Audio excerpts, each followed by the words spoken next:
Hello.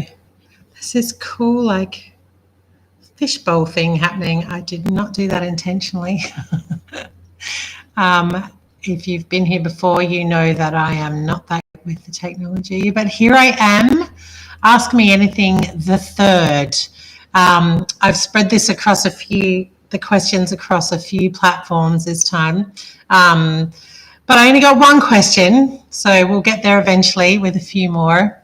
The question was, how do you work with your inner child? Which is a huge thing to answer. So I'm going to try to be as concise and not so rambly as I possibly can. So I guess you kind of transition from childhood to adulthood. One of the measures, I feel like one of the measures of that is how adult and mature you can be, is like how much you can let go of being childish. And for me, I do remember, like when I thought about it, I was like, oh, I've always had a great inner child. Like, my relationship with my inner child is really good. I did have ups and downs in childhood, and there were traumas that I that impacted me as I was growing up. But yeah, I'm nearly 50. And when I sat and thought about this question, I've actually done a lot of work, not necessarily formally, but in retrospect, I've done a lot of work with my inner child. And I guess the most important thing has been for me recognizing childish behavior, and also recognizing adult behavior and what those two different things are. And I realized at a fairly young age that I didn't want that to be such a big distinction, because there were aspects of being a child that I found really joyful and important to establishing my sense of self and my purpose with my life. And conversely, there are aspects of being an adult that are really boring, and I didn't want to use to define myself. So I guess one of the ways this came up for me as I was going from child to adult was that I started looking at, when you get sort of negative feedback about yourself, or you'd behave in ways that were shameful. Well, I would behave in ways that were shameful or embarrassing or seemingly out of my control. And I think, to me, when I think back, that was my inner child coming out and throwing a tantrum. At the time, of course, I thought it was a grave injustice. I also had, memory issues going from being a teenager to an adult, where my inner child would come out and I wouldn't remember that behavior or that situation. So it's a pretty hard thing to track, but I had some pretty close friends and I did a lot of work around that. So I was able to understand what my behaviors were and work through them, so that I wasn't so embarrassed about, say, snapping and throwing a tantrum, or saying something that was hurtful without meaning to, without wanting to be hurtful.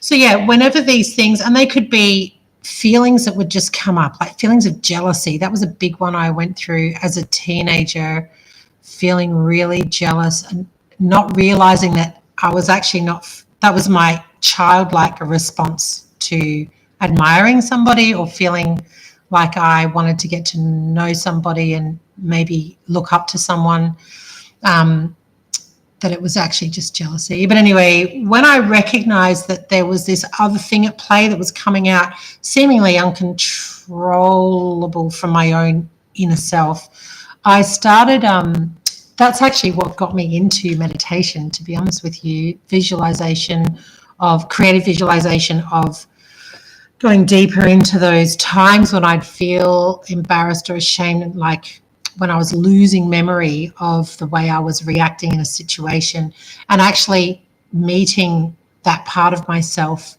in a creative way, in a meditation space, internal space, in my inner dreaming space, and just getting to know those aspects of myself that were coming out without my control. And that was actually really incredible and amazing to learn about myself. And I guess what I figured out was, there's things that I've done and worked with other people, especially my shamanic teacher, Rebecca, was amazing at getting me to really sit with those aspects of myself and face the things that might be terrifying, because that's what shamanic work is.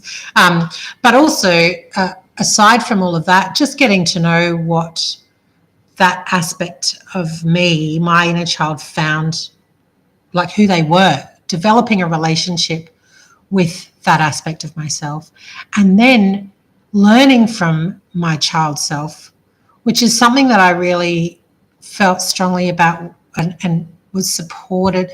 Something that was supported by my relationship with my children, and realizing that I'm not just here to be the adult and tell them what is what and how to survive in the world and, be the authority on life.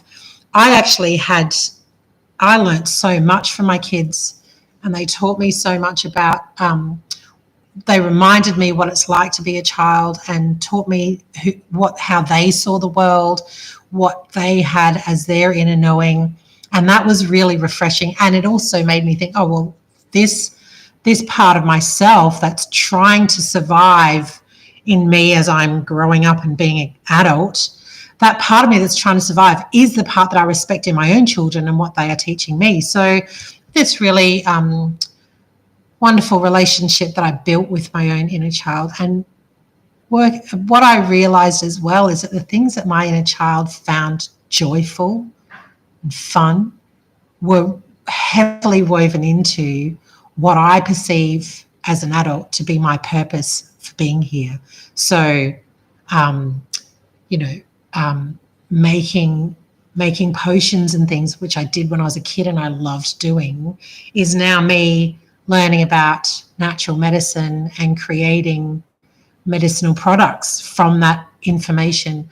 So, yeah, I guess being able to work with my inner child in that way was healing as well. Like in my morning musings, actually, I was talking about, instead of cleansing and getting rid of stuff, sometimes it's about bringing something in. And that's what I found with my inner child work. That worked really well by, yes, acknowledging the painful stuff, the disruptive negative behaviors, acknowledging all of that, and listening to why those things might be happening when I was having my meditational relational space with my inner child, but also going, all right, well, what else can we do? How can I feed you? How can I nourish you? How can I support you?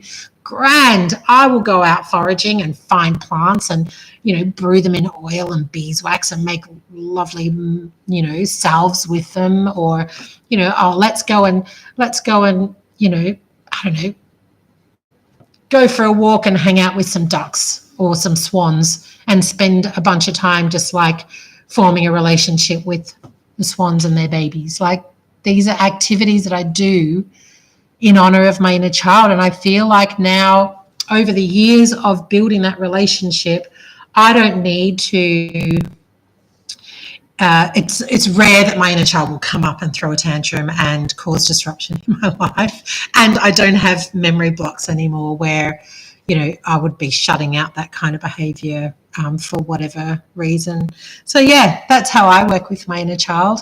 I actually acknowledge that it exists and is a viable aspect of myself that I need to nurture and understand and form a relationship with. So there you go. That's the only question for today. I'll be back next month with another Ask Me Anything session. So if anything's come up from this or anything else, send me questions. You can send them all month. I don't really care. I'll put them somewhere. Don't forget, I do Tarot and Tea as a live stream through my Patreon page every Tuesday at 12:30. So you can join me for that every morning across pretty much all my socials. You will find me doing my morning musings.